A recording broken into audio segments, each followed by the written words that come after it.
SL Easy Tech channel එකට වෙනදා වගේම වෙලාව ආයිබෝන් කියලා ආදරෙන් පිළිගන්නවා. අදත් මම ඔයාලට තවත් අලුත් වීඩියෝ එකක් අරන් ආවිල්ලා තියෙන්නේ. ඒ තමයි washing machine අලුත් වැඩිවා පිළිබඳ වීඩියෝ මාලාවේ තවත් අලුත් වීඩියෝ එකක්. මේකෙන් කියලා දෙන්නේ washing machine එකේ මෝටරේ වැඩ කරන්න නැතුනහම හදා ගන්න පුළුවන් ලේසියෙන් විදිහක් ගැන. මම මේ වීඩියෝ කරන washing machine එකේ ලොකු රිපෙයාර් එකක් කරා. ඒකෙන් ඔයාලට හදා ගන්න පුළුවන් ගැටලු විතරයි මම වීඩියෝස් වලින් කරලා තියෙන්නේ.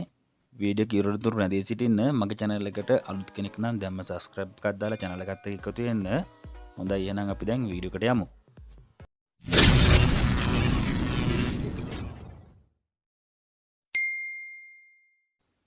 ඔයත් මෙහෙම washing machine එකට රෙදි ටික දාලා program කරලා හේදෙන්න on කරනවා.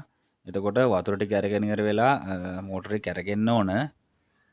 මේ වගේ වෙලාවට මෝටරේ on වුනේ නැතුනොත් එහෙම ඔයාලට පහසුවෙන්ම මේක check කරගෙන හදා ගන්න පුළුවන්.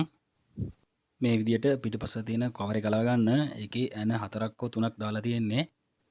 ඊට පස්සේ මේ කොන් එකේ තියෙද්දිම ඔයා මේක ඇතුලේ කොටස් මුත් අල්ලන්න යන්න එපා. බලන්න මේකේ මෝටරේ බෙල්ට් එකක් දාලා තියෙනවා ක්ලච් මෝටරේට. එතකොට ඒක පැනලාද කියලා බලන්න පුළුවන් ඔයාට.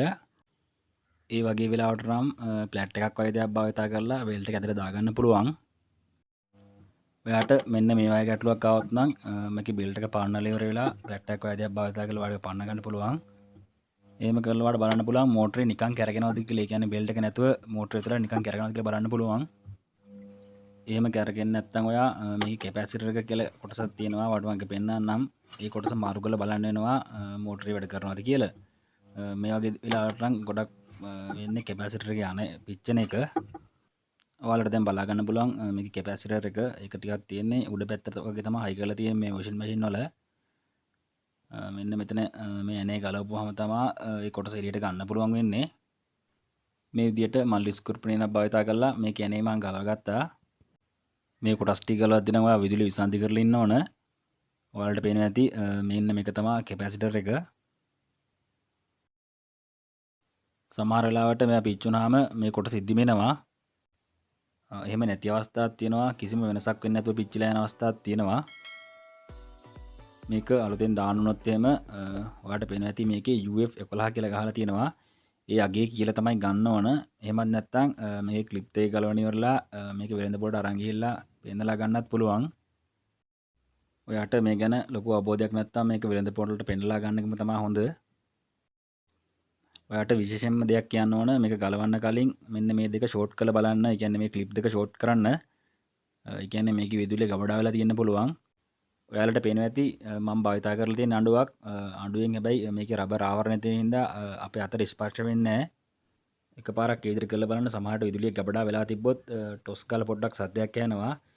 ඊට පස්සේ නම් ආයේ මේක ෂෝට් මේ කරන්ට් එක වදින්නේ නැහැ මේකේ. කියන්නේ විදුලිය ගබඩා වෙලා තියෙන ටික විසන්ධි වෙලා යනවා. එහෙමත් නැත්නම් මල් එකක් ප්ලැට් එකක් භාවිතා කරලත් මේක ෂෝට් කරගන්න පුළුවන්. කොහොමත් මේක අපේ ශරීරයේ ගෑවෙන්නේ නැති වෙන තමයි ෂෝට් කරගන්න ඕන. ඔයාලට පේනවා ඇති මේකේ රබර් ආවරණය එහෙම මීයෝ කාලා තියෙන්නේ. ඒක වෙන්නදී ටේප් වයරින් ටේප් එකක් ගහලා තිබ්බේ. මේ විදිහට ක්ලිප් දෙක ප්ලැට් එකක් භාවිතා කරලා ගලව ගන්න පුළුවන්. ඊට පස්සේ මේ කලුත්තයක් අරන් ඉල දාන්න වෙනවා. ඒකල බලන්න අනිවාර්යයෙන්ම මෝටරේ වැඩ කරනවා. මෙන්න මේ කොටස පිච්චිලා තිබුණොත් එහෙම තවත් වඩා දෙකක් දෙයක් කියන්න තියෙනවා. මේකේ ක්ලච් එක ගියොත් එහෙම අනිවාර්යයෙන්ම ඒ කොටස දාන්න වෙනවා. ඒක නම් ටිකක් මිල වැඩි. ඔයාලට පේනවා ඇති මෙන්න මේ කොටස තමයි ක්ලච් එක කියලා කියන්නේ.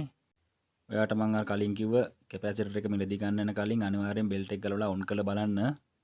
එතකොට මෝටරේ හොඳට වැඩ කරොත් එහෙම මෙන්න මේ කොටස තමයි දාන්න වෙන්නේ. මේ ක්ලච් එක කියන කොටස නම් ටිකක් අමාරුයි දාන්න. මම ඔයාලට ඉදිරි වීඩියෝ එකකදී කියලා දෙන්නම් ඒක මාරු කරන්නේ කොහොමද කියලා. මං හිතනවා අද මං කියලා දෙන කොටස් වලින් ඔයාලට යම්කිසි දැනුමක් ලබා ගන්න ඇති කියලා.